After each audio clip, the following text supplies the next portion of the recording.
હનુમાનજી મહારાજ સીતાજી ની શોધ કરીને એવા હતા, વાંદરા અધરાધર ઉપાડી લીધા, ભારી કામ કર્યું, રાવણ ને પડતો દેખાડી દીધો ને લંકા બાળી તો ભારી કામ કર્યું, એ આપણી તાકાત બતાવી દીધી. રામ સુધી એમને લઈ ગયા, જમી પર પગ ન મૂકવા દીધો, અધરાધર ઉપાડીને લઈ ગયા, ભારી કામ કર્યું. હનુમાન દેવું કોઈ કામ ન કરે, હનુમાન દેવું કોઈ કામ ન કરે.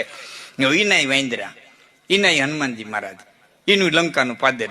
લક્ષ્મણ દત્તીને બાણ લઈ ગયું, સુષેણ વૈદ્યને લઈ આવ્યા અને કીધું ખેસરનું ઝાડવું લઈ આવે, સંજીવની બુટ્ટી લઈ આવે. લક્ષ્મણ બેઠો થાય, ચંદ્ર હાથ મનોદી. એટલે જાંબુવાને કીધું કે એવડી મોટી લંકા નગરી ઔષધિ નથી રાખી, જઈ માંદા પડો દરિયો ટપીને લેવાતા, એવડી લંકા નગરી ઔષધિ નથી રાખી. સુષેણ કે તમામ પ્રકારની ઔષધિ હતી, અમારે કોઈ લંકા બહાર જવું જ ન પડતું. કે તો ગઈ ક્યાં? કે તમારે એક વાંદરો આવ્યું, લંકા હરગાવી ગયો ને તેથી બધી ઔષધિ બળીને ખાક થઈ ગઈ. તો એટલે વાંદરા તરત ફરી ગયા. હનુમાનજી મહારાજ કે તને કેને કીધું તું લંકા હરગાવીને આવતી? તને ખાલી સીતાજીને ગોતવા મોકલો તો ભડકા કરીને આવ્યો, તરત ફરી ગયા. આ દુનિયા છે.